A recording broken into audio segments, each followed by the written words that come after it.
Record. Okay, so welcome everybody, those in person, those online, those watching later. This week's parsha is called Chukat. And we're starting in Numbers chapter 19, and it goes through Numbers chapter 22. And the name of this parsha, Chukat, Chukat is often translated as a statute or an ordinance or a decree. Chukat is plural because a hookah is singular.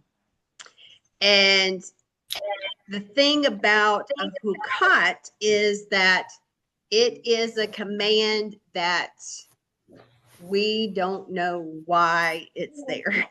There are not any specific reasons why Yah says to do certain things. This is what, I like to say it's just because I said so kind of command, because he's the king and he says so. This is what it is.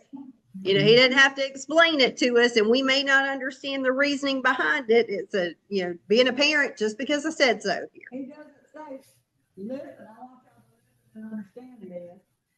He just says do it. Yeah, he just says do it. Not so. This parsha holds so much symbolism and is usually a favorite. And there are many different things that we can focus on as it goes through the red heifer. It talks about water coming from the rock at Meribah. It talks about, Edom refusing passage to Israel. It talks about the death of Aaron. It talks about the bronze serpent. It talks about the journey to Moab. It talks about the defeat of King Sihon and Og. So there's lots of different things in this portion. So let's go to Numbers chapter 19, and let's start looking at the parsha. So Numbers chapter 19, and we're going to start in verse 1. And it says, Yah said to Moshe and Aaron, this is the regulation from the Torah which Yah has commanded. Tell the people of Israel to bring a young red female cow without fault or defect, and what has never borne a yoke, and you are to give it to Eleazar the Cohen, and it is to be brought outside the camp and slaughtered in front of them. Okay, so let's stop here for a minute. And this is one of the best parshas for me. If you understand Red Heifer, you understand a lot about Yeshua. Right. Okay. Did you hear him? Mm-hmm. Okay. I wasn't sure if you guys could hear him. So one of the things, like Eddie was saying, this is a favorite, but I want to stop at this point because in those first 3 verses, do you notice something unusual? And I'll read it again while you look at it. Yah said to Moshe and Aaron, this is the regulation from the Torah which Yah has commanded. Tell the people of Israel to bring you a young red female cow without fault or defect, and which has never borne a yoke. You are to give it to Eleazar the Cohen, and it is to be brought outside the camp and slaughtered in front of him. So you notice something unusual in those first few verses. Outside of the camp. Outside the camp, okay. That's one thing. Something else unusual. That's not what I was looking for. But what was that?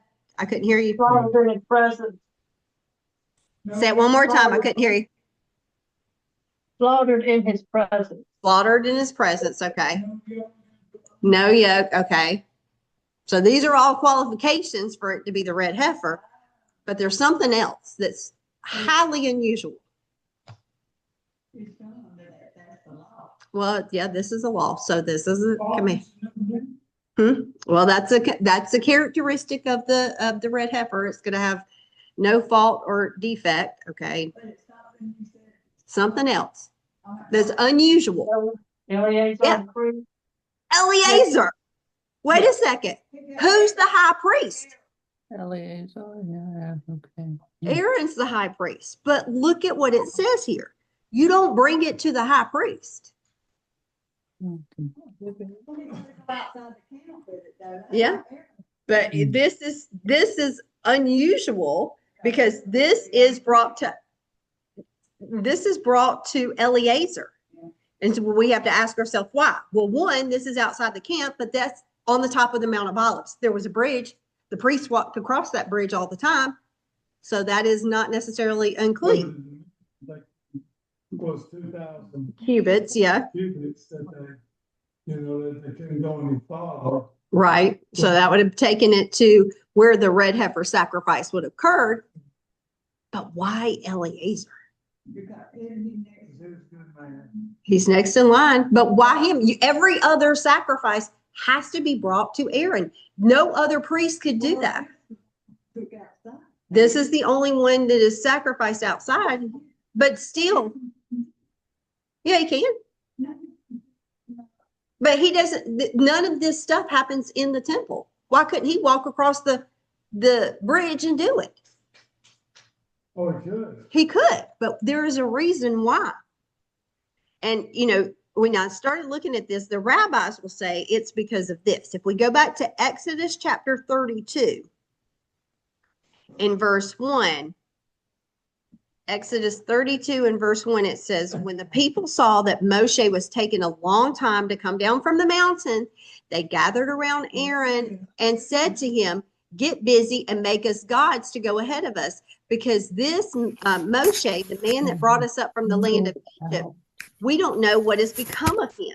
And Aaron said to them, have your wives, your sons and daughters strip off their gold earrings and bring them to me. And the people stripped off their gold earrings and brought them to Aaron. And he received what they gave him, melted it down, and made it in the shape of a calf. And they said, Israel, here's your God who brought you up out of the land of Egypt. And on seeing this,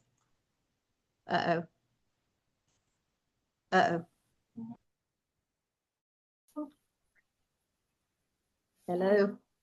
Hello. Hey, Hey, is everybody still here? Yeah, I'm I still don't know what happened, but Not sure what happened there, but I don't know, my internet had a surge or something, but it completely lost you guys. So, okay. So hopefully the recording will still pick up where we were, but Exodus 32, and this is what the rabbis say, why Eleazar was to do this. And I was in verse 4, it says, he received what they gave him and he melted it down and made it in the shape of a calf. And they said, Israel, here's your God who brought you up out of the land of Egypt. And on seeing this, Aaron built an altar in front of it and proclaimed, tomorrow is to be a feast for Yah. So the rabbis will say that Aaron was ineligible to do the red heifer sacrifice since he was part of the golden calf incident. That's what they say. oh, But as I was thinking about this, a couple of things occurred to me, because when did the golden calf incident happen? Right after, then the first year of coming out of Egypt, right? Here they are, the 40th year. Okay, but here they are, the 40th year. So wait a minute. There were stuff happening prior to that, and Aaron offered sacrifices and did stuff in the temple. So to me, I'm thinking that can't be the reason, because wouldn't that have made him invalid to do those other things in the temple? And so here, like I said, here we are now at the 40th year. And so I got to thinking about what was the reason for the red heifer sacrifice? What was it for? Purification. Yeah, to cleanse the people. Why? Not because of sins, because they come in contact with death. Yeah. Dead body. Yeah. Yeah, when they've come in contact with a dead body, that is when they were to have this cleansing from these red heifer ashes.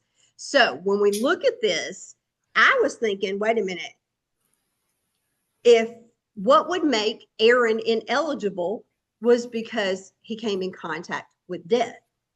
And remember last week's parsha, if we go back to last week, and I'm going to go to Numbers chapter 16, and depending on your version, it might be chapter 17. And it's going to be I'm starting verse 41, 16:41, or it might be chapter 17, verse 6. It says, but the very next day, the whole community of the people of Israel complained against Moshe and Aaron. You have killed Yah's people. However, as the community was assembling against Moshe and Aaron, they looked in the direction of the tent of meeting and saw the cloud cover and the glory of Yah appear. And Moshe and Aaron came to the front of the tent of meeting. And Yah said to Moshe, get away from this assembly, and I will destroy them at once. But they fell on their faces. And Moshe said to Aaron, take your fire pan, put fire from the altar in it, lay incense on it, and hurry with it to the assembly to make atonement for them, because anger has gone out from Yah, and the plague has already begun. And Aaron took it, as Moshe had said, and he ran into the middle of the assembly. There the plague had already begun among the people, and he added incense to it and to make atonement for them. And what else happened? What else there? Well, he ran through the middle. He ran through the middle of. Yes, he separated the living from the dead. So he is there right in the middle of them. And so right, so he's having to stand there. So to me, when I looked at this, that's why I'm thinking that Aaron can't do this, is because Aaron himself needs to be cleansed from coming in contact with death. Yes. Yeah, there were 14,000 that died. So, that's the thing that stuck out with me, because, the rabbis will say, oh, it was because of the golden calf, but the golden calf incident happened at the beginning of the 40 years, and this is at the end of the 40 years. Okay. So then comes the question, why is the red heifer important to us today then? We don't even have a temple, Why would it be important to us today? Any thoughts? Okay, Jack was saying because it's a picture represents Mashiach. Any other ideas? If there's going to be another temple? Is the blood of the red heifer a sign of renewing the covenant that Abraham? No, it is only for purification. It's for purification of coming in contact with dead and cleansing of a leper. Those are what the ashes were for. So it's a picture of Mashiach, one. But two, remember when we started off at the beginning, okay, that this was to be given to the children of Israel. It is a hook. It is a command that is legally binding. Okay, it is legally binding. So when we think about, well, wait a minute, is it done away with? Is the Torah done away with? No. And he says, even in Matthew, not one jot or one tittle will go away from the law until we have a new heavens and a new earth, until all of that passes away. Well, as far as I know, we're still living on the earth right now. So it's still there. And another reason you think about, okay, it's for coming in contact with a dead person. Now, I don't know of anybody in this room or online with us today. I don't know about those that are not watching, but has anybody ever not come in contact with death? No. I mean, as far as I know, just about everybody's had somebody that they know that has died in their family or whatever. So, at some point, we've all come in contact with death. So we all need that cleansing there. So, that's another reason to think about. So, okay. So like we said, Aaron stood between life and death, and he needed cleansing himself. So that's why I believe that this is why it was taken to Eleazar. Now, another interesting thing just in those first three verses that stuck out to me, in verse 2, and in my version, the way I read, the way it is written, it says, this is the regulation from the Torah which Yah has commanded. Okay. And yours may word it a little differently, but in the Hebrew here, it starts off Zot Chukat. This is the Chukat HaTorah, okay, of the Torah. And so when we look at this, when you're seeing it, this hook is a little different because it's connecting this red heifer to the whole Torah. Okay. Oh, I'm getting feedback from somebody. Red heifer. Oh, I'm going to mute. I don't know who it is. I'm going to mute everybody, but you can unmute yourself if you want to talk. Please do, because I don't know who it is. So, but it's relating this red heifer to the whole Torah. And when you go back and you look at, the chapters which talk about the Passover lamb, it says, this is the law of the Passover lamb. But when you get to this one, it doesn't say this is the law of the red heifer. It says this is the law of the Torah. Zot Chukat HaTorah. This is the law of the Torah. So it is linking this red heifer sacrifice with the whole of the Torah. Okay. wow. Yeah, I mean, so that's a little different. So to me, there's a lot more significance with this sacrifices offering with the red heifer. Now, let's go through, Jack, and I know we were mentioning this earlier, it was outside of the camp. And this was the only sacrifice that is ever done outside the camp. Every other offering or sacrifice is done in the temple. This is the only one that is done outside the camp. And this sacrifice is done on the Mount of Olives. So let's start in verse 3 now. Numbers 19:3. You are to give it to Eleazar the Cohen, and it is to be brought outside the camp and slaughtered in front of him. Eleazar the Cohen is to take some of its blood with his finger and sprinkle this blood toward the front of the tent of meeting 7 times. The heifer is to be burned to ashes before his eyes. Its skin, meat, blood, and dung is to be burned to ashes.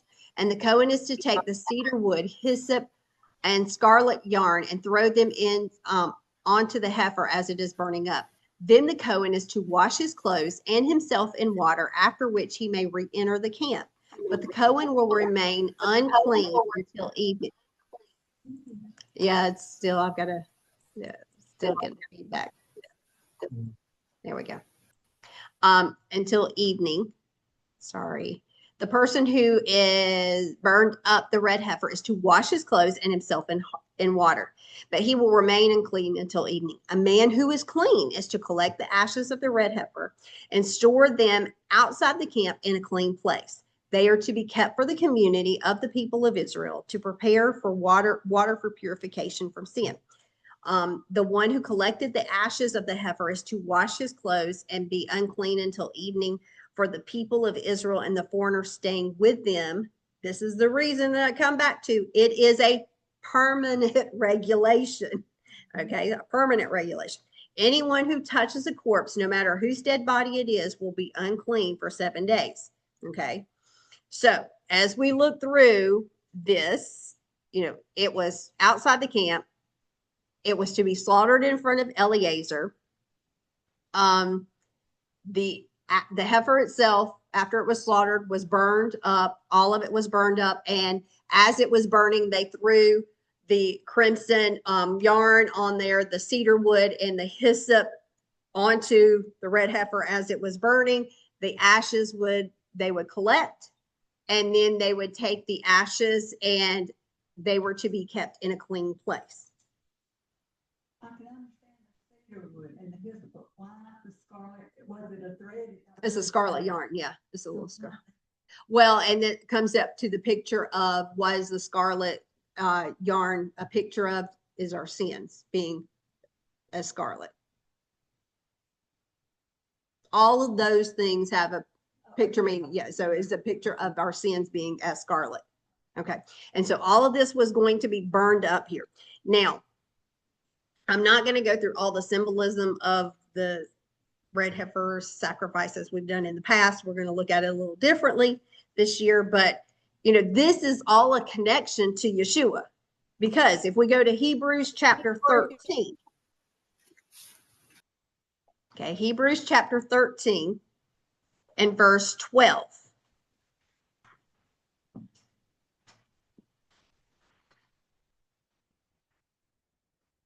Okay, it says, so too Yeshua suffered death outside the gate in order to make the people holy or set apart or sanctified through his blood. Therefore, let us go out to him who is outside the camp and share his disgrace. So Yeshua was killed outside the camp, outside the city. Okay. Now, what's also interesting is to think about in this portion that we just read, 19, I think we read down to verse 11. Who kills the red heifer? No, it didn't say. Not Elias or somebody else did. They did it in front of him. In front of him. Yeah, if you go back, it's not Eliezer that's killing him, but someone else. We don't know who this someone else is. Yeah, because it says, here, Eliezer, take it out, but then it shall be. It's slaughtered for him. It could have been, and this is what's interesting. When I started looking up, even in rabbinic commentary, they even say that a non-Jew could have done it. And so I got to thinking about, how does this fit in with Yeshua? Yeshua was killed outside of the camp. Okay. I believe outside of the camp, this has to be the Mount of Olives. Who did his crucifixion? Who did his killing? The Romans. Would that have lined up with this? Yeah. Yeah, because it would have been a person. It didn't matter who it was. Normally, only when you think about the priest coming in, only the priests were the ones to manipulate the blood in the temple. But here, his crucifixion was not done by the priesthood. It was done by the Romans. So the link here is, Yeshua is killed outside of the camp. He's killed by anyone, a person here that is, doesn't have to be, the Levites or whatever. And it's not specified, just like the red heifer, it's not specified who does the killing. So it could have been anyone. So the Romans killing Yeshua fits the pattern of Yeshua being a picture of the red heifer sacrifice. Now, like I said, according to the scripture, it's outside the camp, which meant not only was it outside of the city walls too, but it had to be a set apart place, because this was a place that was doing something for Yah. So it had to be set apart. It has to be a clean place. Historically, it had to be, a clean place, and it was usually on a mountain. So I'm going to share a picture here, and this is just the picture I put in my notes. And let me go right this way.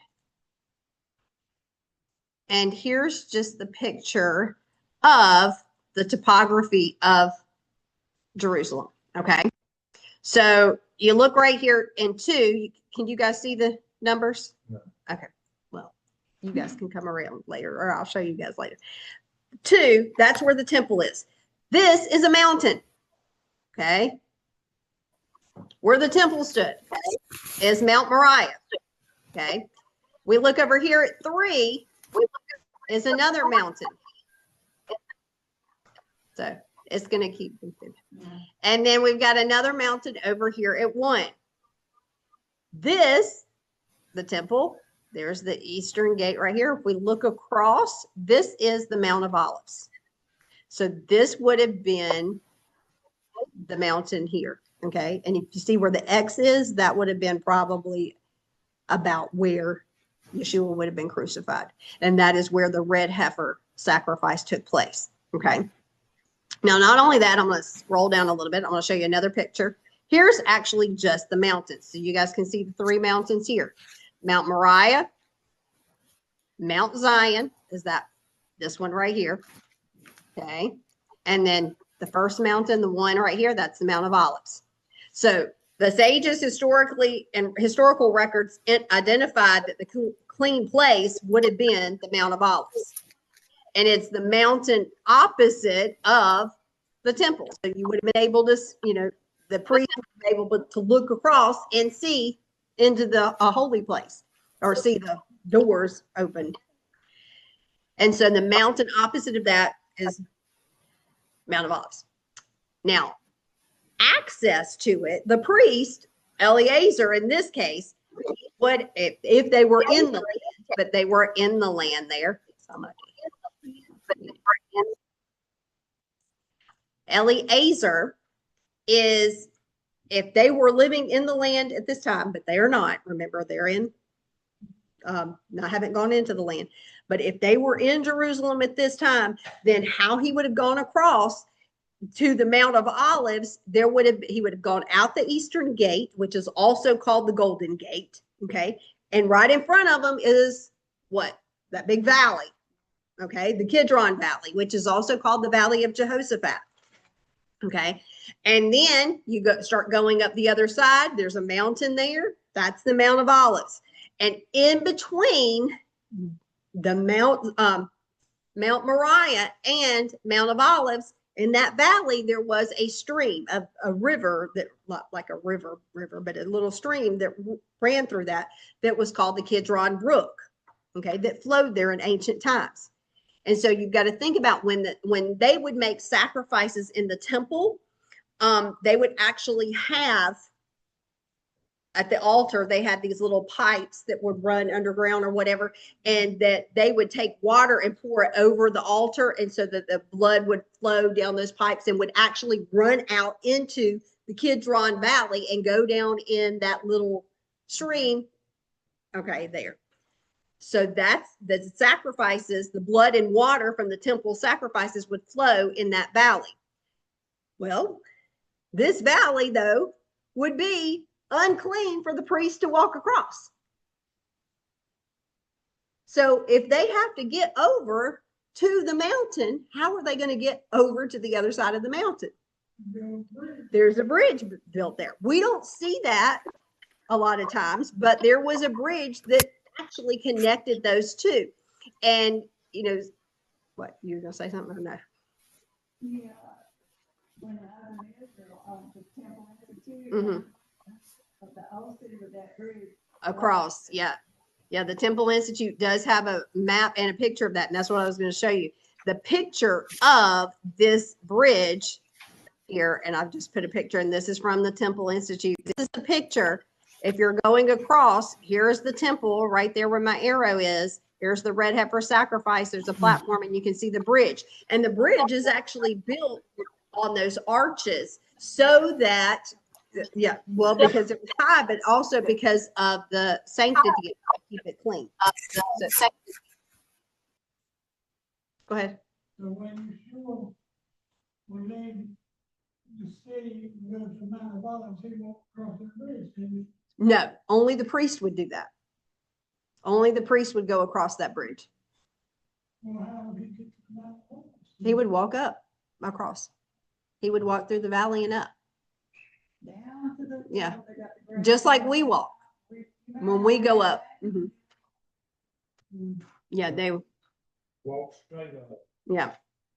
And so this bridge is actually called, like I said, the priestly bridge here. And that, it's also called the Red Heifer's Gangway, or it is also called the narrow way, because it is a very narrow path that the priest would go across there.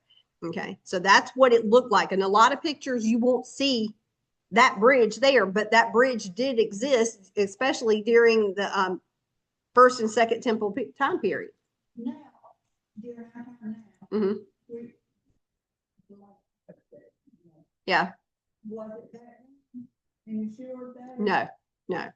She was asking about, like, was that area like it is today? A lot of the Arab section, no, because you remember, you don't have big cities. People who lived in Jerusalem at that time lived in the city wall most of the time. The people who lived on the Mount of Olives and back is Bethphage, which is a different town, a village, but it's not like, it wasn't a walled city. It didn't have the protection, and you didn't have as many people living. No, the brook is dried up now. Yeah, you don't have that brook flowing there, but there is still that water source there under the temple. It's underground. When the blood into the Kidron Valley, Mhm. if you keep going on down, you can ask where that, who was it that sacrificed all the children down there? No, that goes around. That's a different, that goes a different valley. Yeah, the Kidron Valley keeps going on down and we'll go to the Dead Sea. The other valley that comes off of it, that's the Hinnom Valley. So, yeah, that water and blood ran into the Dead Sea. So probably in my, so, yeah, it's a long way to go. Yep. Okay, Numbers 19, verse 12. Look at this though, because anybody who's come in contact with death, all of us, we just said we did, need to be cleansed. Here's how the person is cleansed. He must purify himself with these ashes on the 3rd and the 7th day. Then he will be clean. Okay, so can you do it on the 3rd day only and be clean? No. Yep. So you can't do the 3rd without the 7th, and you can't do the 7th without the 3rd. It has to be the 3rd and the 7th day in order to. The other is still unclean. Yep. Anyone who touches a corpse, no matter whose dead body it is, and does not purify himself, has defiled the tabernacle of Yah. That person will be cut off from Israel because the water of purification was not sprinkled on him. He is unclean. His uncleanness is still on him. This is the law.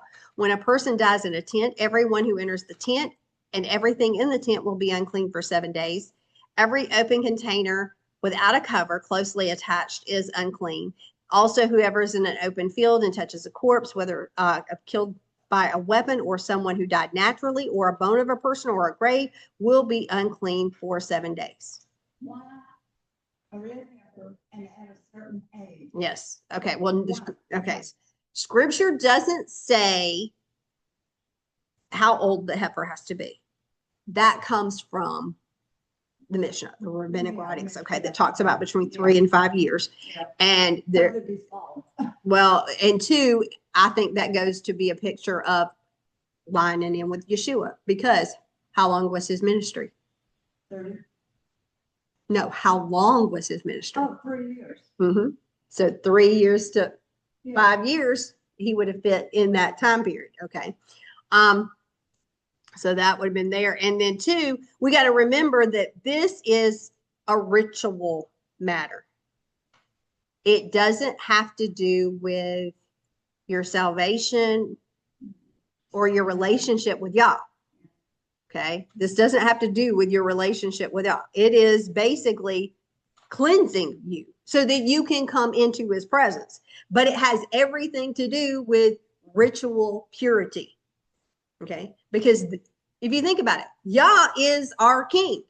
There are legal requirements of coming before the king. And this was, discussion we were talking about, was it yesterday? About if you go before a king today, you're just not going to walk in before King Charles. There is a whole protocol that you've got to go through in coming in the presence of the king. And it is this, even Hadassah, Esther. There is the whole procedure that must be done to come before the king. So do we think that Yah is going to be any different? That he's not greater than all the kings of the earth, that he's not going to require a certain protocol to come before him? There, he has his whole, I don't know what you call it,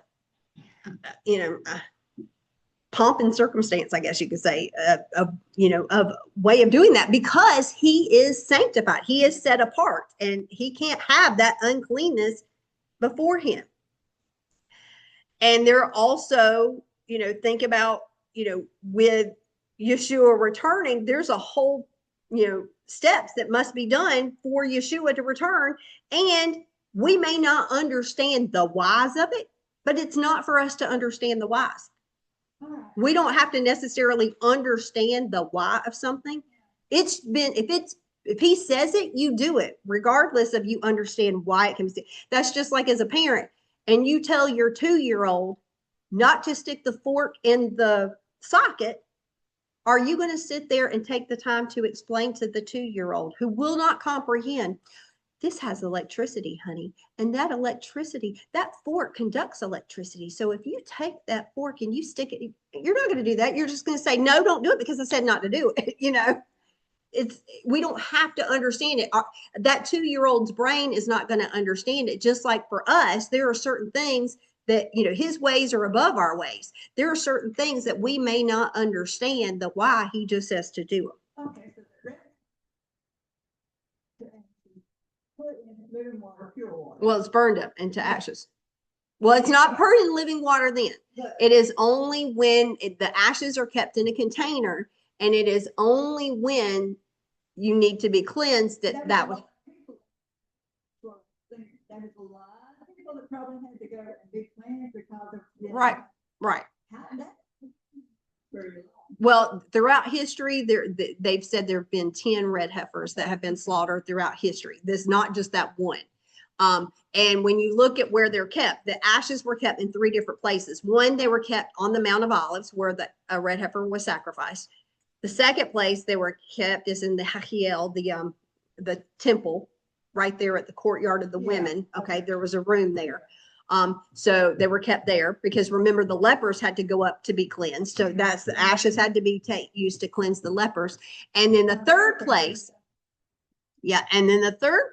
that they had to be kept was they were divided up amongst the Levitical cities. Okay. So that way, if you were living far off and you had a death in the family or whatever, you didn't necessarily had to go all the way up to Jerusalem. You went to that Levitical city that's near you and you could be cleansed. Yeah. So I was wondering about that. I said that water is not going to last as long with the ashes, so that they were not written about, but it was law. Right. Okay, so think about this. When Yeshua returns, where's he going to return to? Mount of Olives. Okay. I am going to show a picture of the Mount of Olives, and this is a current picture. This is one that we took a few years ago, but it's still very current. It hasn't changed that much since a few years. Here's the Mount of Olives looking over to the Temple Mount. What do you notice right here in front? What? Now what? What do you see? I'm standing on the top of the Mount of Olives here. What's right in front of me that's going over to the Temple Mount? These Graves. No, all of these graves. Okay, so think about this. He's going to step on that mountain. What are there? Those are graves. And what is the graves do? Those dead people. You're coming in contact with the dead. He would be rendered unclean and unable to go into the holy place, the sanctuary, unclean. Okay. Not only that, this is a graveyard, but I'm going to slide down. Here's in front. Here's the eastern gate. Do you see that? What's in front of the eastern gate? They're all graves too. There's an Arab graveyard. You got an Arab graveyard right there. So you've got an Arab graveyard right in front of that. So just think about why it's so important to have these ashes, because you're going to need these ashes. These ashes are going to be needed to anoint the king as he returns to come into the temple. Okay. And so, in order, there's got to be a way of cleansing. And for those, like I said, we've all encountered death. We've all encountered it. So we all need cleansing there. That's what the red heifer is for. It is for cleansing and purification of the person that has been touched by death. Okay. Because Yah says in his own word, he can have no connection with death. Life and death are separated. That's why he even tells Joshua and the children of Israel, choose life and not death. They've got to be separate. That's why we can't eat anything with blood in it. Right. Blood Well, blood, yeah. The blood. When you die. So, Yeah, that blood is life.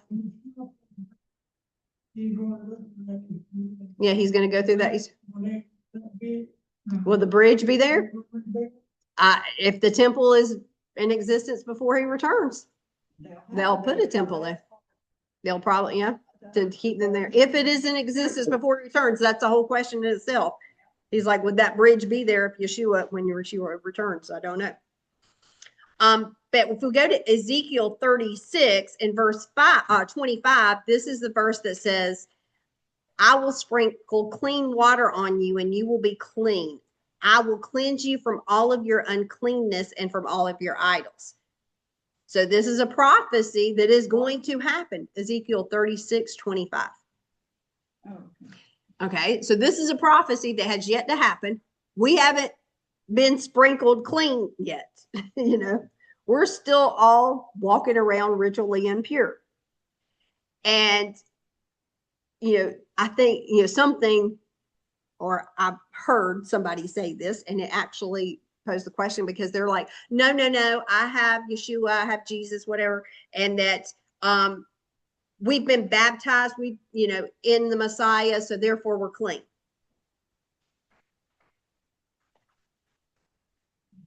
But there's a difference between baptism and this verse. Because a baptism, what we think of in English as a baptism, is actually a mikvah in Hebrew. And a mikvah is done in 40 seahs of water, and it's flowing, living water, okay? And it is an immersion. But here, he doesn't say that you are going to be mikvahed. He says, I'm going to sprinkle clean water on you, okay? I heard that's how the Catholics got their. They got, yeah. And to think about here, well, what does that mean? In Hebraic thought, because he was a Jew, if you said sprinkle, this is the only time in scripture that people were sprinkled is with the red heifer sacrifice. I mean, besides, Moses enacting the covenant upon the people, but you only have, as far as them after that being in part of the covenant, as far as them being sprinkled, it was the red heifer sacrifice, whether you were come in contact with death or whether you were a leper. So when you look at this in Ezekiel, Yeshua's disciples, his Talmudim, would have automatically known when Ezekiel says, I'm going to sprinkle you, it's talking about he's going to take those red heifer and he's ashes and he's going to cleanse us, that we're going to be made clean again. So they would have automatically known that. We wouldn't have, we don't know that. Yeah, we wouldn't, we don't think about that. So now, like I said, too, Numbers 19 is a shadow and a picture of Yeshua being our red heifer sacrifice. And like, I'm not going to go through all of the symbolism with this, but, in verse 4, 19 and 4, Eleazar, the priest here, is the only ones, the priests are the only ones that can manipulate the blood. And it says he is to take some of its blood with his finger and sprinkle it toward the front of the tent of meeting 7 times. Does it say he goes over to it? No, he's still on the Mount of Olives. He's just sprinkling it toward the tent of meeting, okay, or toward the temple, okay. And so it's sprinkled 7 times. Think about Yeshua. He shed his blood, sprinkled his blood 7 different ways. Sweat became blood. Scourging. When you pluck out his beard, they put a crown of thorns on his head. They pierced his hands. They pierced his feet. And then his side. So just like the red heifer's blood is sprinkled toward the temple, not taken into the temple, Yeshua on the Mount of Olives shed his blood 7 different ways. Exactly like that. Now, in this parsha too, there is a mystery. And this portion, what the big mystery is, one, why do we do this? Why does he say it has to be, this, we don't know why. But another mystery, that's the big mystery, is the priest doesn't touch the person who becomes unclean. But yet, in the process, by him sprinkling the person that is been touched by death, the priest himself becomes unclean. Because usually, how do you become unclean? You got to touch the person. You know, that's how you became unclean. You touch the person or you touch what they're touching, then that becomes unclean. But here, the person that is sprinkling me is becoming unclean through the process of making someone clean. So the whole process that Yah set out is making them unclean by them doing it, which doesn't make sense because this is the mystery of why does that person become unclean by doing the process that Yah says.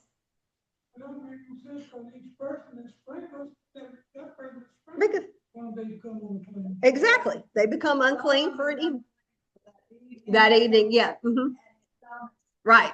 So like when you had, like, for example, the priest and I've been come in contact with death and I come up to the priest and I go through this process and he is going to sprinkle me on the third day. He sprinkles me on the third day. He becomes unclean and I go away. I've got to come back on the seventh day. By that time, he's clean again and I get sprinkled and he becomes unclean again and I'm clean. Yeah. So that proves the Methodists are right. Why does that prove the Methodist is right? They sprinkle, they don't dunk. Well, yeah. So I guess Catholics do too. They sprinkle, they don't dunk either. So, but it's really weird that, here they are. Why wouldn't y'all make it that the process that we're going through to become clean makes you unclean? It didn't. It's a mystery. It's a mystery of something. And when they do it, it means more to them and they can see it and not forget it. Yeah. Instead of just saying it, they're doing it. Well, you've got to experience something, and it could be, it could be that the priests are experiencing what it's like, but everybody becomes unclean, at some point. Yeah, you're like, well, and two, in Job chapter 14 and verse 4, there is this verse that says, who can bring what is pure from something impure? And then he answers the question and he says, no one. Now, when we read that in English, like I just read it, it seems like Job is saying that no one can make something clean from something that's unclean. In the Hebrew, it says, Mayitin tahor mi tameh lo echad. Okay. Now, there are no periods, exclamation marks, commas, question marks in a Torah scroll. So how do we know where it stops and starts? Could it be that that verse is read this way? I'm going to move one mark. Job 14, 4. So I'm going to read it again, and all I'm going to do is put a mark in a different place. Okay? Who can bring what is pure from something impure? No. One. You put a note and then said one. Yes. Only one. Only one. That's just like when I used to teach, fifth graders, and we were always talking about punctuation. I said, punctuation matters. And they're like, no, it doesn't. I'm like, oh, yes, it does. Here's a great example. Yes, Please don't eat grandma. Yeah. And that's why we have commas, exclamation. Because if you don't, if you have it, please don't eat grandma, or please don't eat grandma.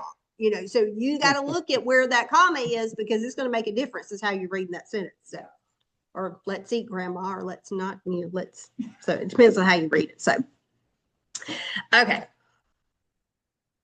So when we look at that verse could be read that who can bring something pure from something impure? No one can. None. No. One can. There's only one that could do that. Mm-hmm. And so, I think that ties in with who is going to be able to do that. It is only through him. Now, like I said, I'm not going to go through the symbolism there. So I mean, is there anything on the red heifer y'all want to talk about before I go on? Because I'm gonna go ahead and look at the rest of the chapters. Anything that stood out to you that you want to talk about? Anybody online? You might have to unmute if you're on here or online and want to. Is everybody okay? Okay. What did you want to ask the question you asked yesterday?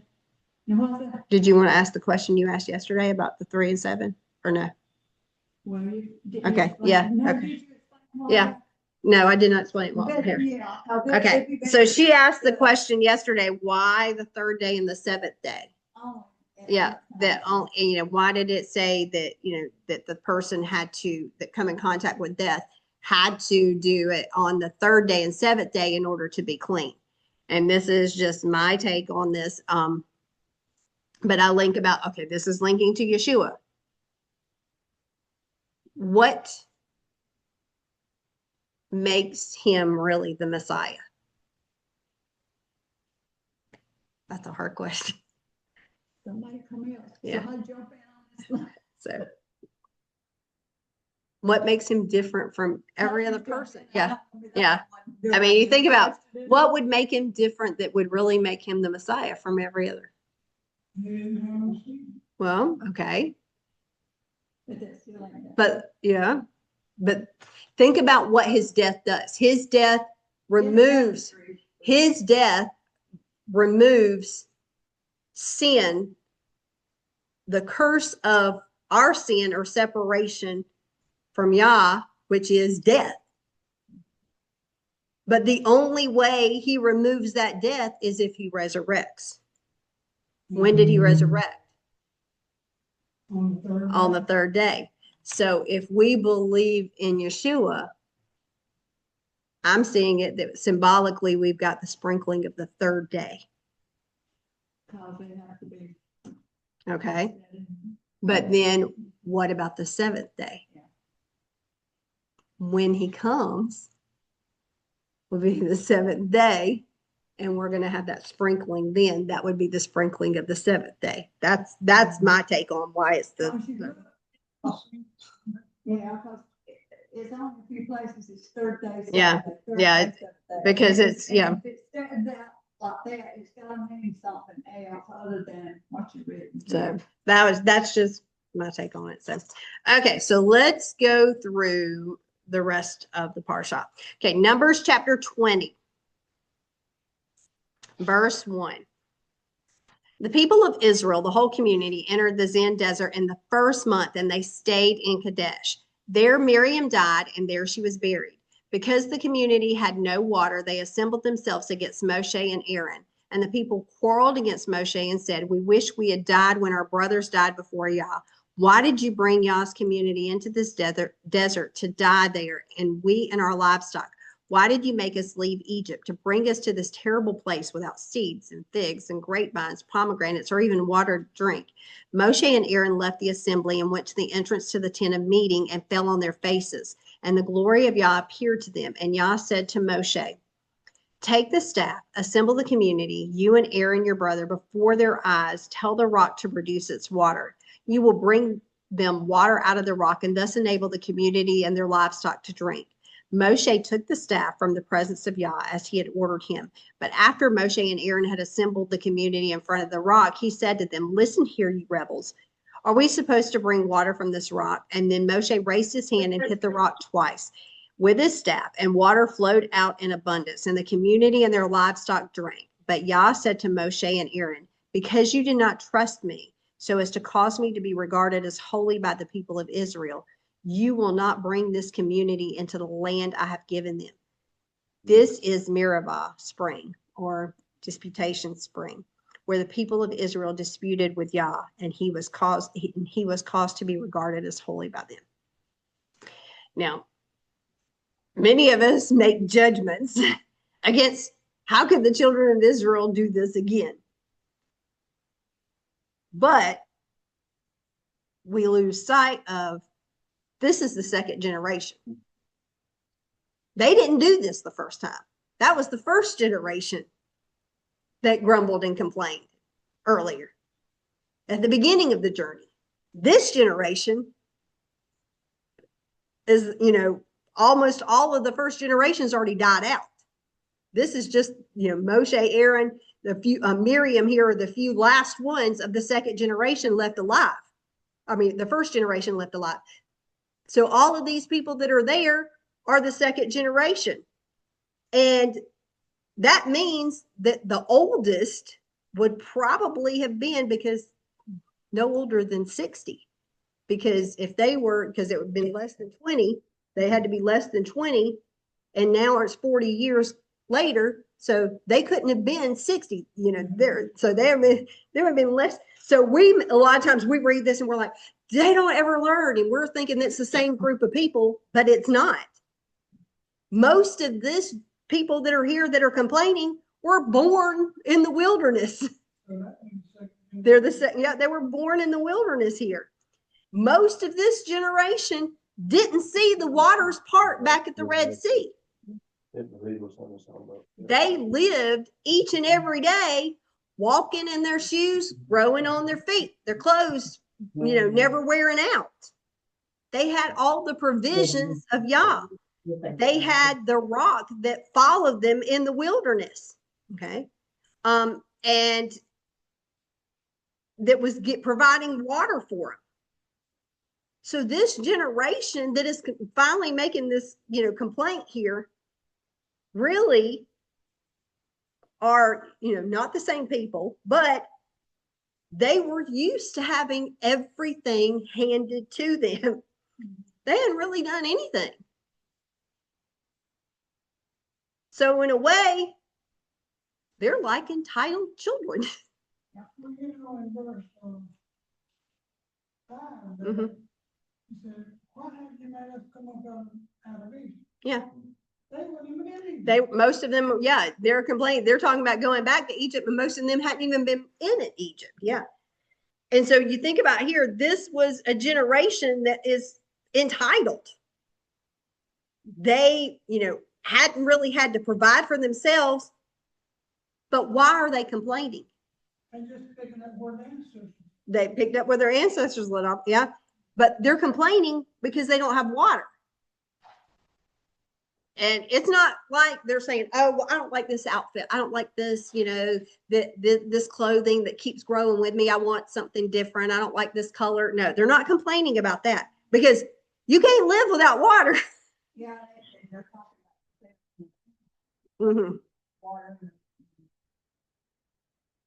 Yeah. And like Jack was saying, most of these, they're talking about Egypt like, oh, let's go back there. But most of them weren't back there. So how did they know about what life was like in Egypt? It was from hearing stories of the previous generation. Mm-hmm. And so even though they probably grew up hearing stories about Egypt and what Yah did, they didn't really experience life in Egypt, and they didn't really experience having to go through those struggles, because you don't appreciate what Yah has done for you unless you've had a struggle. Yeah.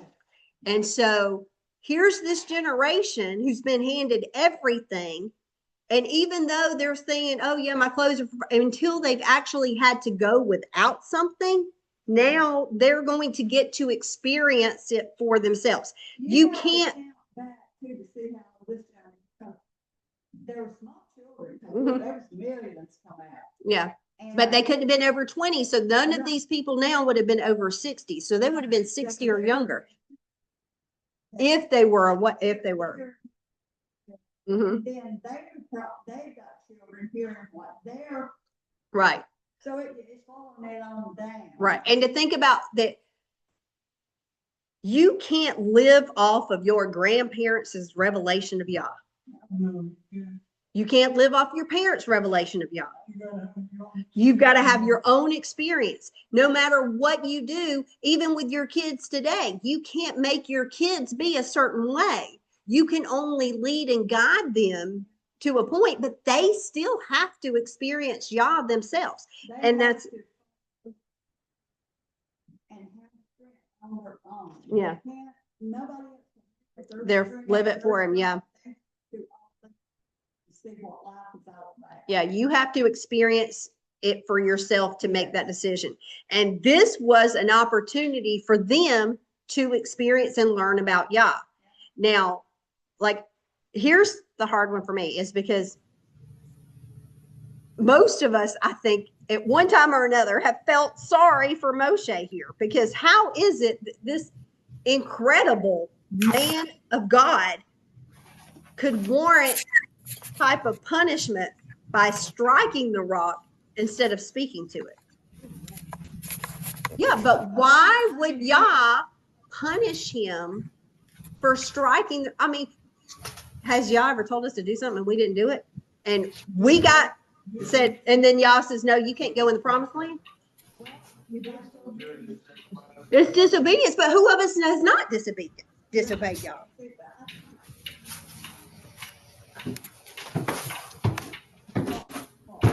Yeah. Yeah. But our striking the rock, we ain't gonna get that. You know what I'm saying? We're not out there with no water and somebody's got to strike them. So I guess Moses was just completely wore out from.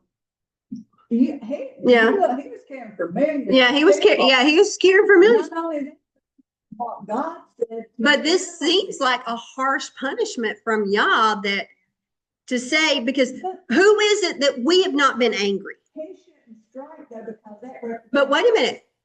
You think about everything that he's done, everything that he's witnessed. Does he not have a right to be angry with the children of Israel? Who Moses? Yeah. Yeah. Yeah. He has a right to be angry with them. No. But why are we not cast out and cannot go into the promised land? Moshe couldn't go in the promised land. When we disobey. Because. You see what I'm saying? Yeah. Just hitting a rock makes that punishment. But we see him at the mountain of transfiguration later, that he's there with Yeshua. Because God said it forward to speak to the rock. But why is it that? Yeah, but what I'm saying is, how many times has God told us something and we've not done it, and we don't get the punishment of not going to the land? God might let us go through something. But he might let us go through stuff, but he told Moshe, you can't go into the promised land. You see what I'm saying? That's a big difference between that punishment and it.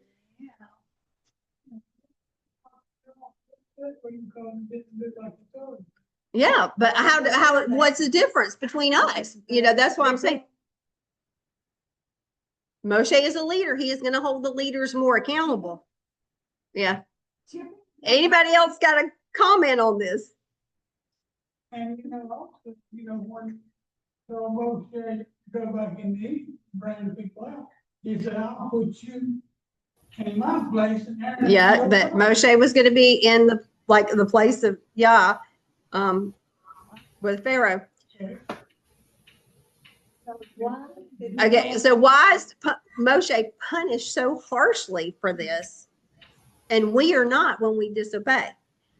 I think, and this is just doing my research, I think it goes much deeper, because I think what Moshe did is not just anger and hitting the rock that got him there.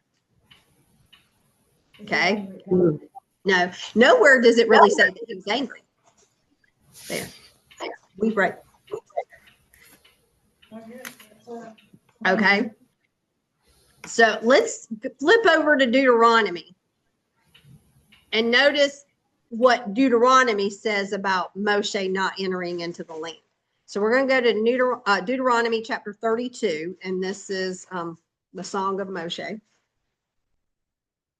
So Deuteronomy 32, and we're going to go down to verse 48. It says, that same day, Yah said to Moshe, go up to the Aravim range, to Mount Nebo, in the land of Moab, across from Jericho, and look out over the land of Canaan, which I'm giving to the people of Israel as a possession. And on the mountain you are ascending, you will die and be gathered to your people, just as Aaron your brother died on Mount Hor and was gathered to his people. The reason for this is that both of you broke faith with me there among the people of Israel at Meribah, Kadesh Spring. It is in the Zin Desert.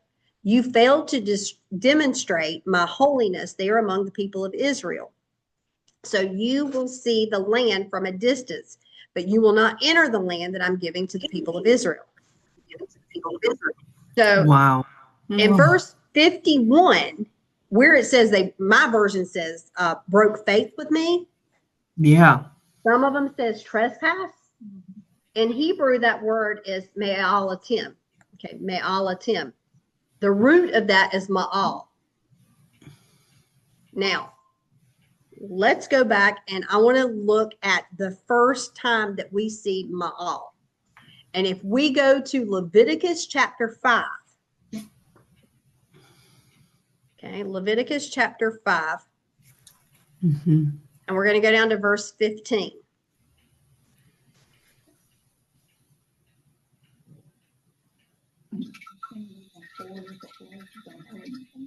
If anyone acts improperly and inadvertently sins in regard to the holy things of Yah, he is to bring a guilt offering of Yah, a ram without defect from the flock, or its equivalent in silver shekels, using the sanctuary shekel as the standard. According to your appraisal of its value, it is a guilt offering. So where it's talking about sinning in regarding to the holy things, that is a ma'al. So a ma'al is a sin against the holy things. So what are holy things? Anything that belongs to Yah. Okay, now wait a minute. We just read in Deuteronomy that Yah says the reason that Moshe wouldn't be able to go into it is because that both of you broke faith. Both of you, Moshe and Aaron, did ma'al. Well, wait a minute. Moses struck the rock. Aaron didn't.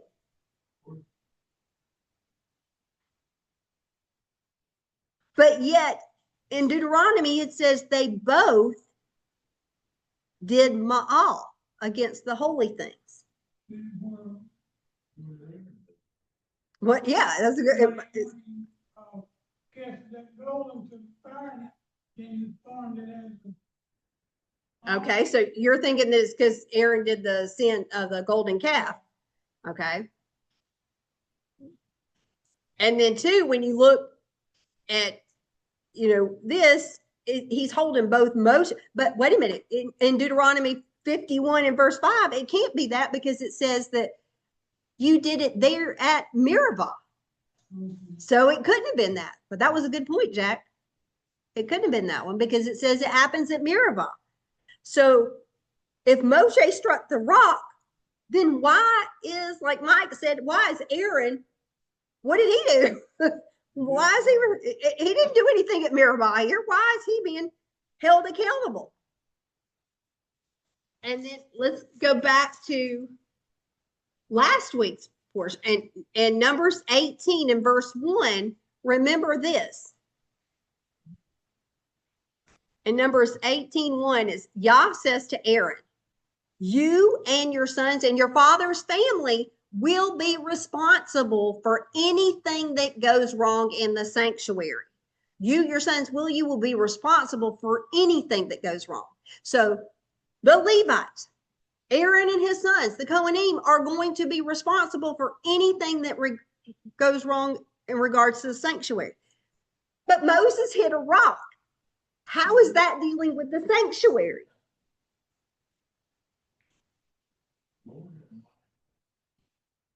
I think that's it. I think that's it, Jack. The staff. Okay, wait a minute. Yeah. So think about going back to Moses' sin. Okay, so how was hitting he didn't do it with the, how was hitting the rock a violation of the sanctuary?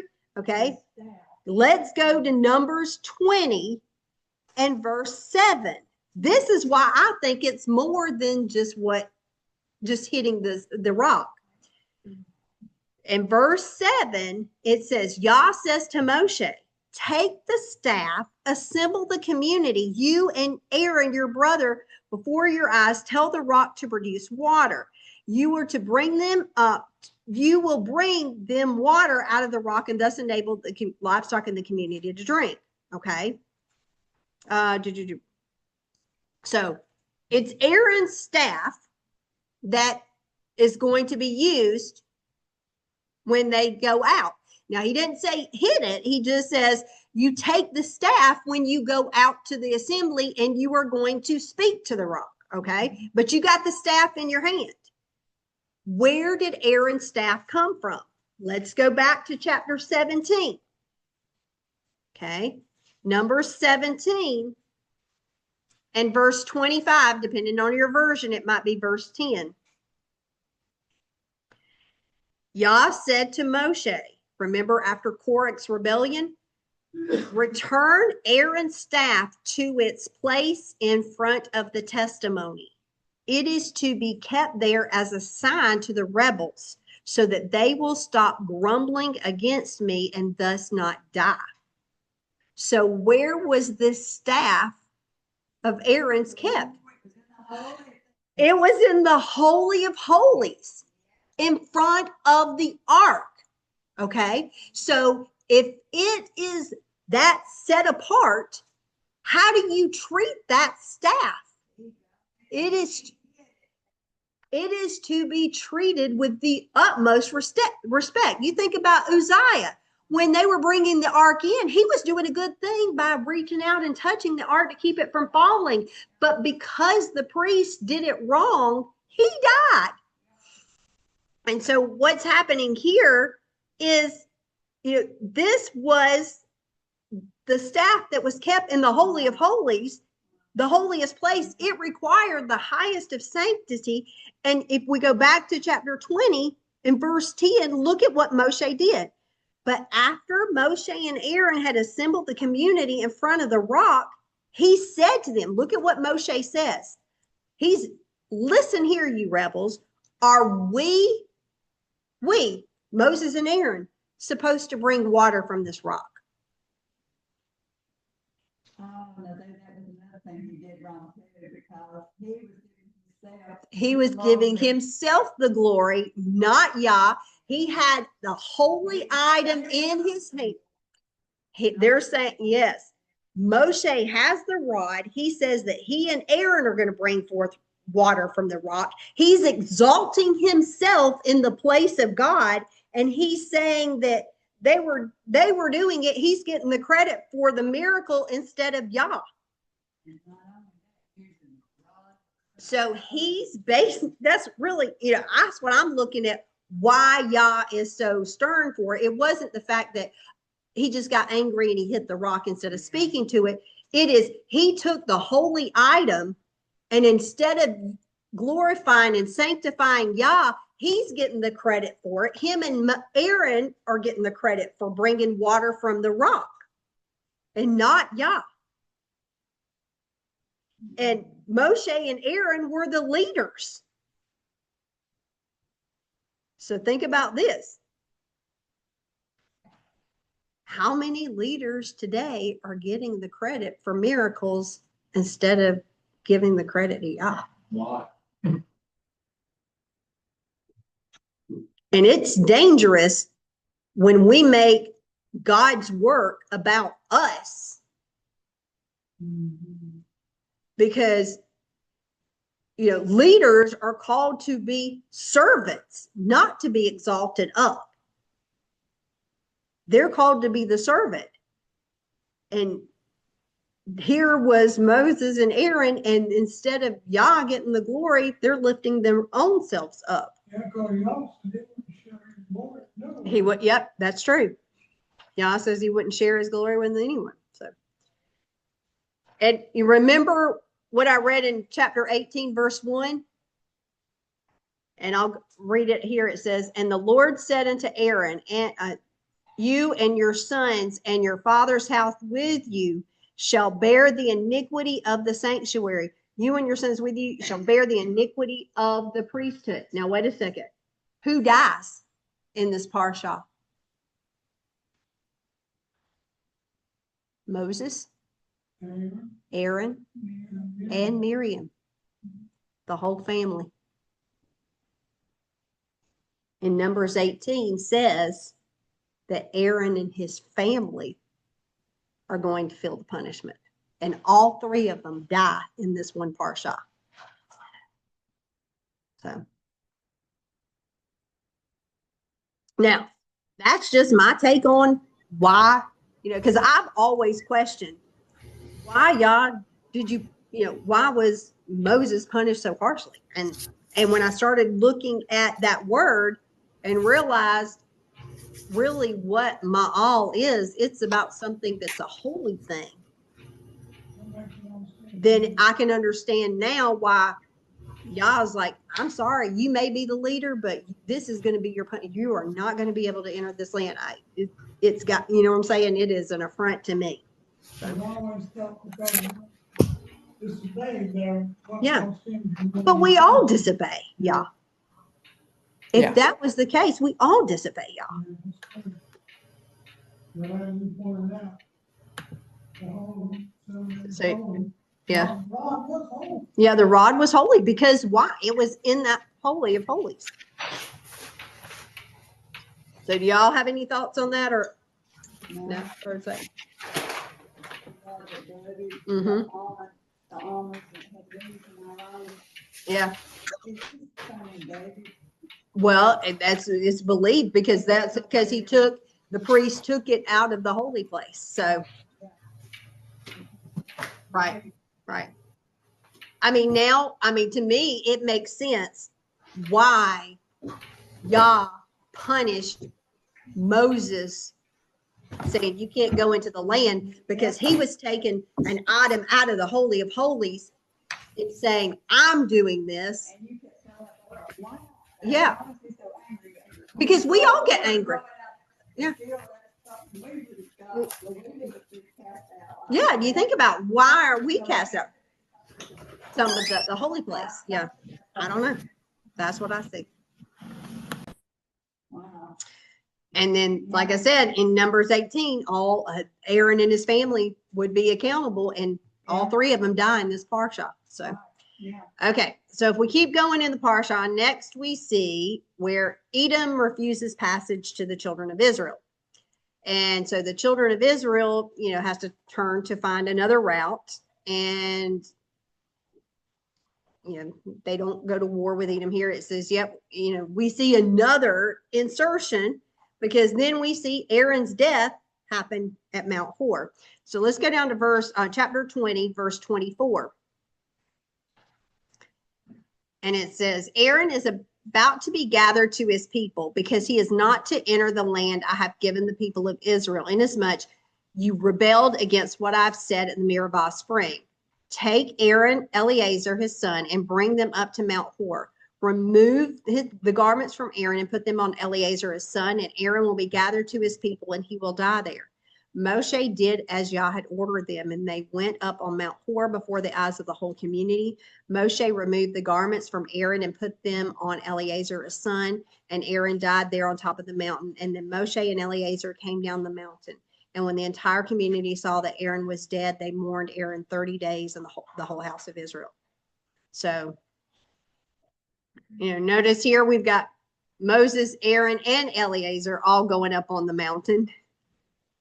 And we see that Moses strips the garments off of Aaron and gives them to Eleazar. So basically, this is transferring the authority of the. Yep, Aaron didn't come down because he died. So. Mm-hmm.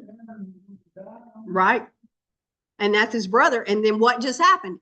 Moses came in contact with death. So what is he going to have to do? Numbers 19, the purification. He's going to have to go through that sprinkling. And so was Eleazar, yeah. So. And then we see, as we continue on, as Israel is traveling after Aaron's death, because they mourn for 30 days. Yeah, he's buried at Mount Hor. Right. a while before Aaron. Right. And she was buried where she was at. Right. Anything Moses said, okay? Eleazar buried him. Yeah, I guess so. It doesn't say, but I think they buried him there on top of the mountain. Yeah. So as they're traveling after Aaron's death, we see that the king of Arad comes to attack them. Mama Nettie, you remember when we went to Israel the very first time? Remember when we went up to the top of that mountain and the dancers were all, and there was that big old huge, Oh, yeah. that was Arad. That's where Yeah. we were. That was Yeah. Arad there. I happened to think about that when I was looking at this. So that was where that happened. That's where it happened. Okay. So as Israel's traveling after Aaron's death, the king of Arad comes to attack them, and he takes some prisoners. So they really are they lost because Israel is taking his prisoners. Okay. Then we see that they continue to fight and they win the battle at Hormah. Okay. Numbers 21, we're going to go to verse 5. Then the people spoke against God and against Moshe. Why did you bring us out of Egypt to die in the desert? There's no real food. There's no water. We're sick of this miserable stuff we're eating. In response, now wait a second. They just did it at Miraval Spring. This was the second generation's first time. Now we see their second time here, and look at what Yah does. In response, Yah sent poisonous snakes among the people. They bit the people. Many of Israel's people died, and the people came to Moshe and said, we sinned by speaking against Yah and against you. Pray to Yah that he will rid us of these snakes. And Moshe prayed for the people, and Yah answered Moshe, make a poisonous snake and put it on a pole, and when anyone who has been bitten sees it, he will live. And Moshe made a bronze snake and he put it on the pole. If a snake had bitten someone, then when he looked at the bronze snake, he stayed alive. So this is that second generation, because remember we already talked about they were entitled children and how they complained that first time. But look what they said. It was against God. Yeah. Yep. The word. Yep. The bread. Right. Right. It looks like they didn't learn anything. Well, they did learn one thing, because what did they immediately do after the poisonous snakes came? They go to Moses. So they realized they needed an intercessor then, and they asked Moses to pray for them. And look at what they say. Well, I'll come back there. Okay, wait a minute. So Yah sends these fiery serpents or snakes to them, or poisonous snakes, as it depends on which translation you're reading. And this fiery serpent that bites them, in Hebrew, that word is nahash for serpent, okay? And fiery is seraph, like seraphim, okay?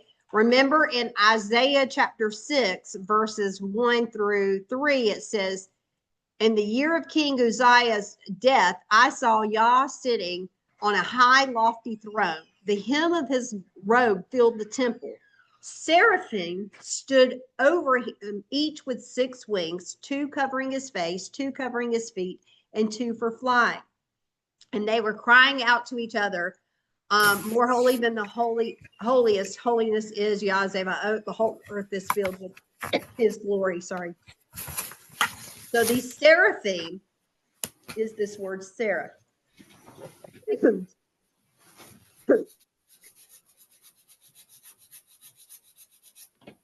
And this seraph, are flaming angelic beings. Okay. Now we know Hasatan is an angelic being, but he was a cherubim, not a seraphim. Okay. But, we still got this link with these beings, these creatures that are around the holy throne, crying out, holy, holy, holy, the most holy. And if we go back, we think about, okay, wait a second. In Genesis 3, we see the serpent, the Nahash there. In Genesis 3:1, it says the serpent was more crafty than any other wild animal which Yah Elohim had made. And he said to the woman, did God really say? Okay. And when you think about it, we say that this serpent in Genesis 3 is actually, Hasatan, even though it doesn't say it's Hasatan, but, we make that link that it is Hasatan. But when you think about these snakes, they're Nahash, they're a serpent, but it also says Sarif. Do you think they were angelic? Do you think they were angelic beings that were sent to bite the people, to kill them? Or I don't know. I mean, that's just a question. Do y'all think it is, or you don't know? What do you think? Or is it because of the fact that that word fiery also can mean, like, when you get a snake bite and it's poisonous, it is going to burn. It is going to be fiery. So, If this was something that got killed, Mhm. then it would have been really. Right. bad. I mean, it would be like him, a poison that was working through their system. Right. And they all died. So this is something, and well, there is a poisonous snake in Israel, in the desert. Oh, that's right. I forgot about that snake stuff. Do you remember what it's called? You remember what it's called, Eddie? Do you remember what the poisonous snake in Israel is called? You talking about the name of the snake The name of the itself? snake. Yeah, exactly. There. Oh, it's, viper. What kind of viper? Not a fiery. Interesting name though. Yeah, I can't. Palestinian viper. Oh, God. What is that kind of snake? Palestinian viper. That's what it's called today. Yeah, that's the only poison snake that I know of that's there is that. So Yes. okay. Yeah. No, it's not a big snake. No, you just can't see it because it's the same color as the sand. Yeah. Yeah. So it's true. Okay. So going back to the snake, we make the link that this serpent is linked with Hasatan. And we also see in Revelation chapter 12 and verse 9, it says that the great dragon was thrown out, the ancient serpent, also known as the devil and Hasatan, the deceiver of the whole world. He was hurled down to the earth and his angels were hurled with him. So with that in Genesis 3, a lot of times we associate the serpent with Hasatan. So, because traditionally he's thought to be a serpent. But on a side note, when we think about the serpent, in Hebrew, Nahash, it is spelled Nun, Het, Shin. Sorry. Nun, Het, Shin, which Nun is 50, Het is 8, and Shin is 300. So Nahash is 358. It has the same value as the word Mashiach. Mem, Shin, Yud, Het. So we've got Mem 40, Shin 300, Yud 10, and Het 8. So that again gives us 358 as being the word. So there is a connection between the serpent and the Mashiach. So why would they have the same number? Because there's going to be an anti-Messiah. And the anti-Messiah is going to look like the Messiah in so many ways, like a counterfeit. Like we talk about with counterfeit bills. They look like the real bill. And unless you're a lot of times really trained with things, you don't know that they're, not the real one. And there's also a link in Genesis 3 and 14 because Yah Elohim said to the serpent, because you've done this, you are cursed more than all the other livestock and wild animals. You will crawl on your belly and you will eat dust as long as you live. I will put animosity between you and the woman and between your descendant and her descendant. He will bruise your head and you will bruise his heels. So there's that connection again with the Messiah bruising his head and he bruising the heel. So that Mashiach will crush the head. Now, it's got a lot of stuff in it. That's why I said we could go. Okay. So here's another thing. Yah told Moshe that you're going to make this pole and you're going to put a serpent on it, and the people look at it and they are healed. Okay. Let's go to Exodus chapter 20 a minute, and then we got a question. We're going to go to the 10 Commandments, Exodus 20.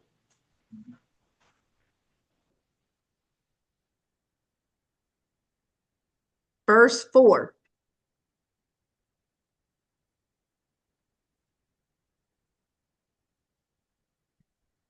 You are not to make for yourselves a carved image of any kind of representation of heaven above or on the earth beneath or in the water below the shoreline.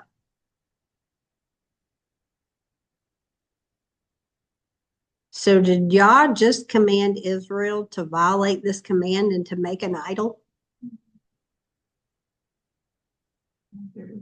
Because it seems like they're making an idol, because they got to look to it. But Yah's commanding them to do this.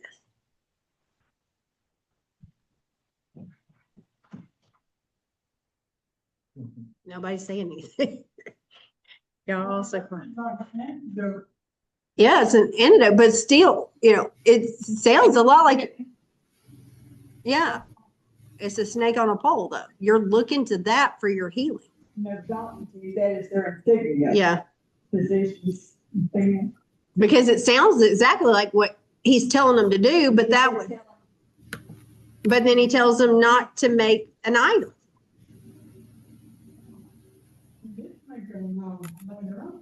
Yeah. But why would y'all tell him to make this to, you know what I'm saying? It seems like he's violating. It's because he wants to. That's it. They don't do it then. No serpent. Yeah. So if you look into that thing to heal you, that whole snake thing. Yeah. It seems that. Okay. In 2 Kings chapter 18, we see them actually making it an idol here. Okay. In 2 Kings 18:3. 2 Kings 18. In 3. I'm gonna start in 3.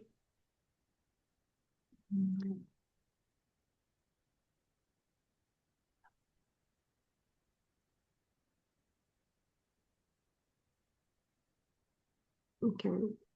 So this is during Hezekiah's time. So, Hezekiah is the king. And it says in verse 3, he did what was right from Yah's perspective, following the example of everything David, his ancestor, had done. He removed the high places, smashed the standing stones, cut down the Asherah, and broken into pieces the bronze serpent that Moshe had made, because in those days, the people of Israel were making offerings to it and calling it Nehushtan.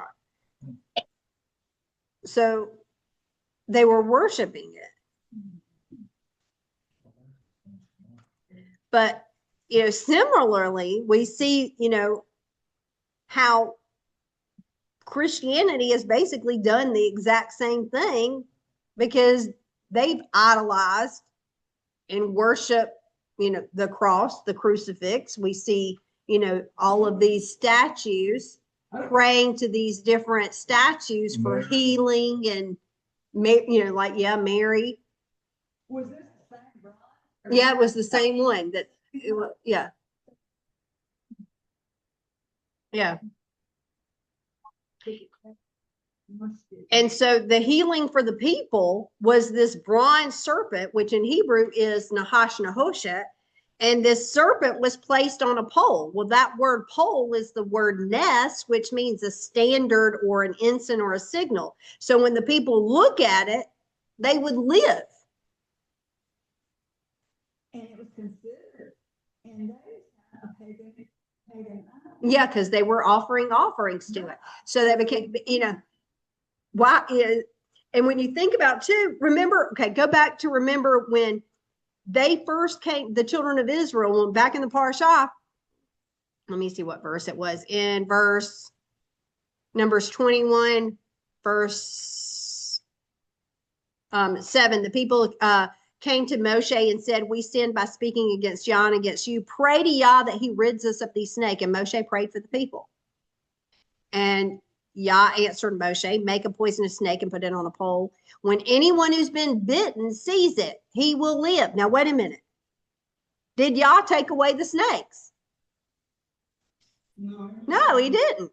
No, they're still good. It says when anyone is bitten. Yeah, he didn't remove the snakes. It just says that everyone who's bitten looks up at the pole with the bronze serpent and that they shall live. So in order for them to be healed, the person must look directly at the serpent in order to be healed.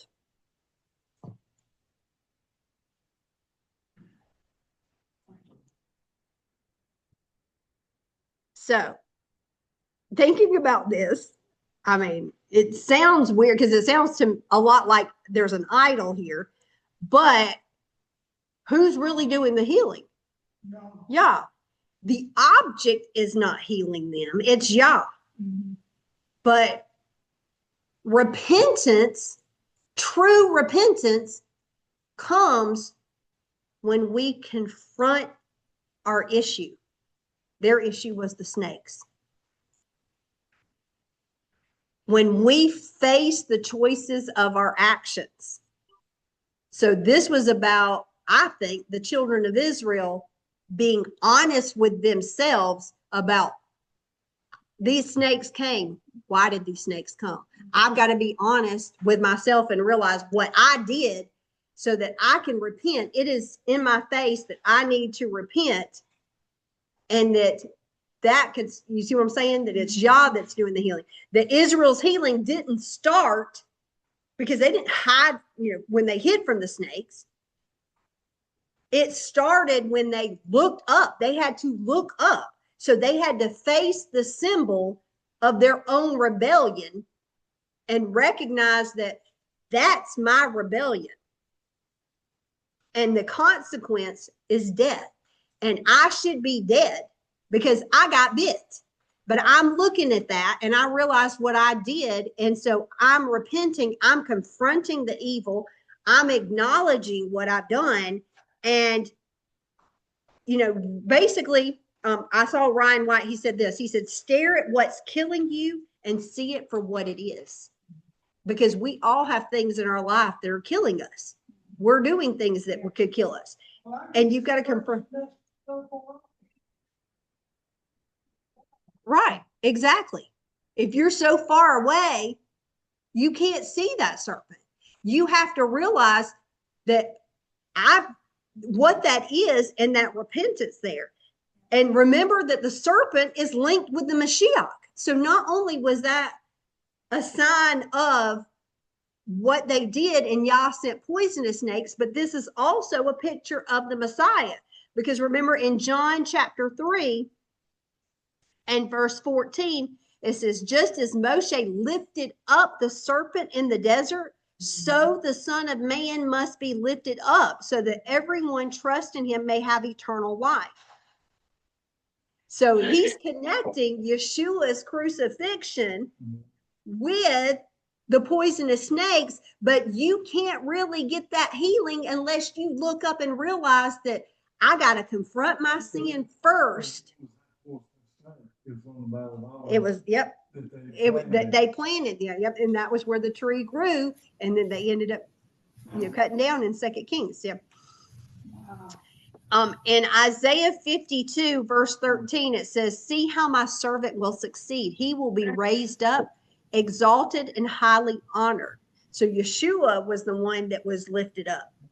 He's not wanting us to look away from our sins and its consequences. We got to look and acknowledge it and own it, and then we can really have true repentance. So Yah is basically putting it in our face. He's dragging the evil out there and putting it in the light, and he's forcing us to look at it. If you want to be healed, then you got to acknowledge what that rebellion was. and looked. Or two about Mirabal, Mhm.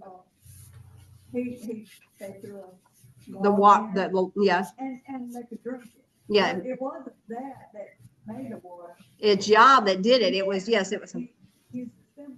Yes, yeah. They were not worship that thing, but they worship the one. Yeah, she was just talking about how Yah, when they threw the log in the bitter waters and actually made it clean so that they could drink. And it wasn't that the log made the waters, it was Yah doing that, but you had to recognize, that. And that's, one of the things I was saying about there. Okay. And so too, when you think about this in the light of Yeshua, the cost of our sin is Yeshua hanging on that tree. And so when we see Yeshua lifted up on that tree, we're looking at the result of our pride, our arrogance, our idolatry, our rebellion. That's what we see.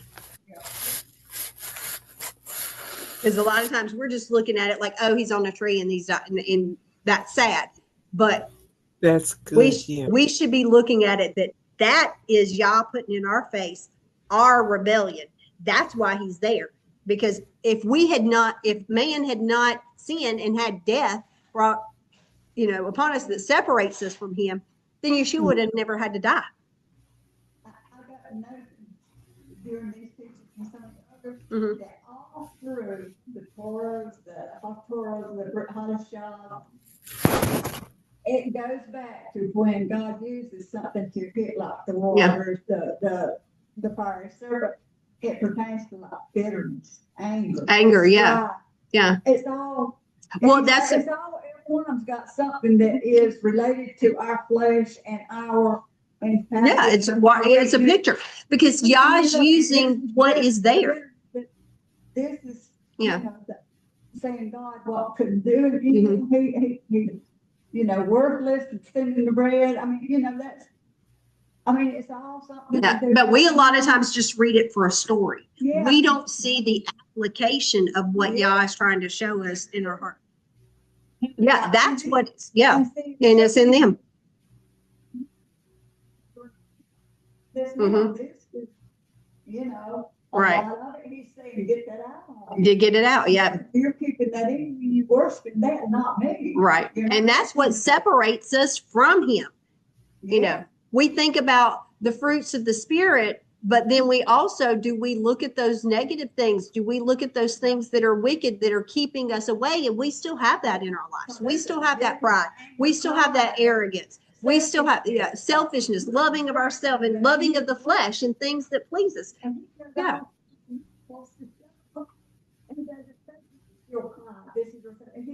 The bitterness. That's, yeah. He's wanting us to try to get that out. Yep. Yeah. Okay, so let's keep going to, this is the end of the parsha. We see at the end of the parsha, the children of Israel defeating king of Sihon and Og. I want to go down to Numbers 21, verse 21. Israel sent messengers to Sihon, the king of the Amorite, with this message. Again, remember, they're still trying to get around. Let me pass through your land. We won't turn aside into the fields or the vineyards, and we won't drink any of the water from the wells. We will go along the king's highway until we left your territory. But Sihon would not allow Israel to pass through his territory. Instead, Sihon mustered all of his people and went out into the desert to fight Israel. On reaching Yahatz, he fought Israel. And Israel defeated him by the force of the arms and took control of his land from Arnon to the Yabok River, but only as far as the people of Amnon, because the territory of the people of Amnon was well defended. Okay. So first of all, in ancient times, this king's highway was an ancient trade route. It connected Mesopotamia all the way down to Africa. It went basically through Jordan in that area. Okay. And it linked many empires or kingdoms because it went through many different kingdoms here. And it's referred to as the King's Highway because it's going through many different kingdoms. And it was one of the essential caravan routes for international trade. Okay. And it ran through Bashan, Gilead, Ammon, Moab, Edom, all of those territories. And it also connected over to the Negev and down to Egypt. So it was a long route. It actually, the main stretch, the straight up and down, runs north and south from Damascus all the way down to the Gulf of Aqaba. Okay. Like the Silk Route later. Yeah.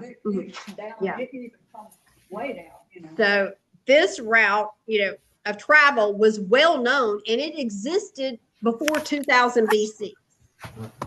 And a number of actually Bronze Age fortresses have been found along that route. Okay. But as you're going through different kings' territories, you have to send a messenger to get permission to go through. Okay.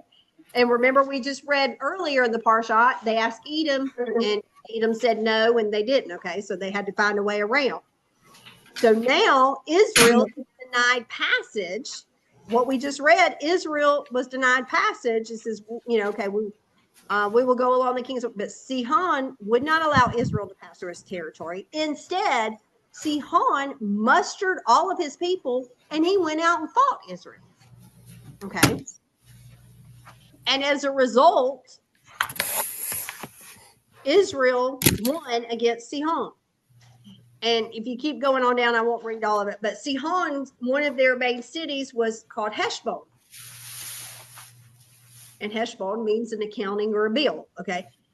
That area was later the area that was given to the tribe of Gad. We see that in I think it was Joshua chapter 13, verse 24 through 28, where Heshbon, in verse 26, it says Heshbon was the city of Sihon. And that's the area that was given to the tribe of Gad later. Now, so as I was looking at this parsha, because that basically is the end, I was, looking at this parsha overall, and I tried to see what was the common thread throughout all of these events. Because, we talked about the red heifer, we talked about the water from the rock, we talked about, the serpent, we talked about going around Edom, we talked about the death of Aaron, we talked about how they ended up the serpent of brass and how they're fighting these battles here. So what do all the battles and all of this have to do with each other?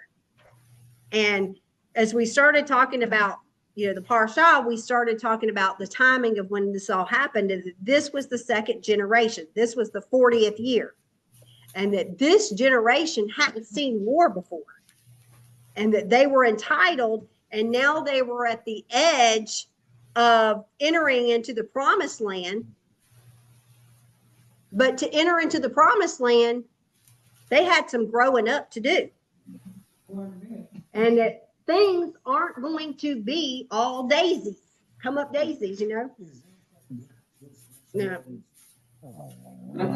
So we do the same thing. Yeah. So to think about this, we're basically at the same point this generation is now. We're at the precipice of entering into the promised land. But we all have some growing up to do. We have to learn to mature. We need to learn to battle. Because when you look at this, there were, when we first started reading, they lost a battle. They were taken as prisoners. And you're going to lose some of those battles. But it's about getting back up and maturing and realizing what you did wrong, how to change it, and fighting again.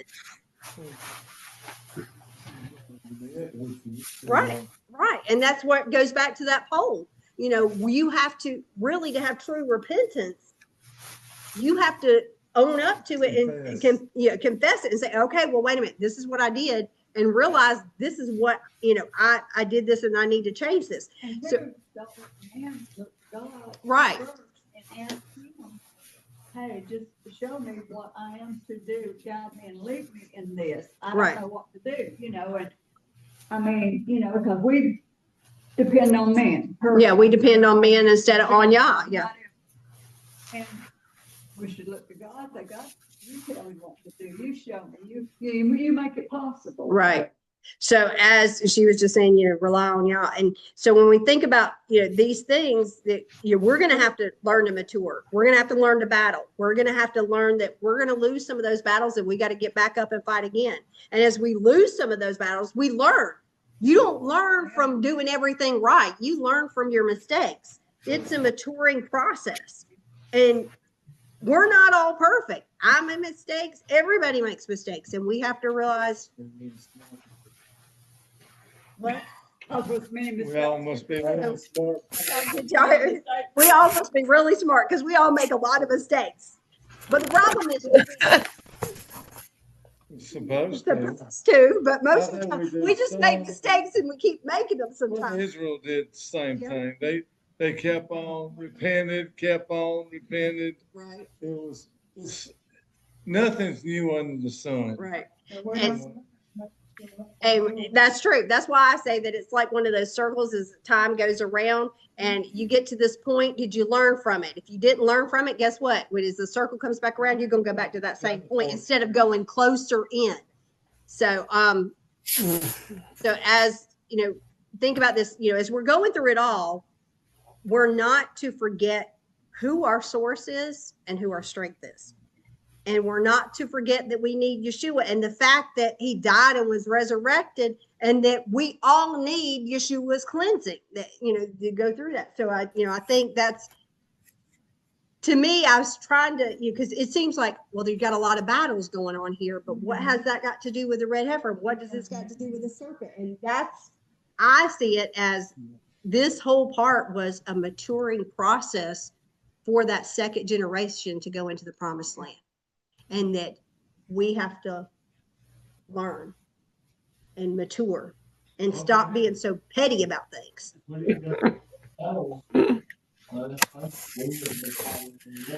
That's true. That's true. I don't know if y'all could hear Mike said, if we didn't go through any battles, then we probably wouldn't be calling on y'all, because Yeah. we're all okay. Why would we need, because that's the mentality. We're all okay. Why do we need it? We don't really think about it, and it should be, his thing is about how we live our everyday life. And I think that's coming back to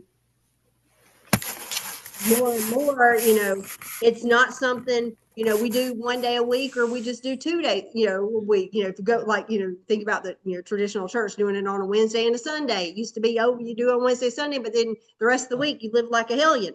And then, it should be something that you are living out every single day. Now, that doesn't mean we make a mistake and we turn around and we're like, okay, I made this mistake and I own it. And, hopefully it recorded everything. If not, I guess I will go back and try to summarize later, but you guys still there? Yep. I think we got everybody. Just tell me. Yep. So I don't know what's going on. So just Yeah, Lisa's computer, she needs a new.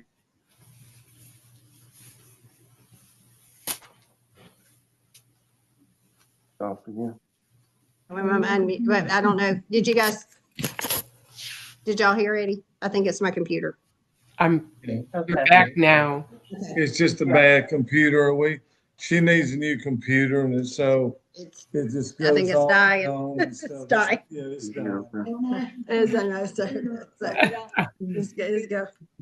Yeah, I don't know if it recorded or not. Hopefully it did record. If not, I will try to go back and summarize and so I can put it back on there, but we'll see. So that was the study for today. Unless y'all have something else y'all want to talk about or share. But I helped donate money for Lisa. Oh, God. Computer. Mom. This is our teaching. so,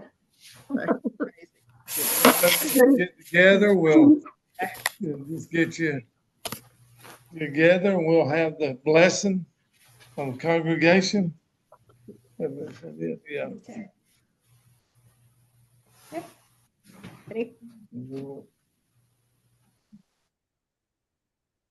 Is everybody ready? Ready, Ready.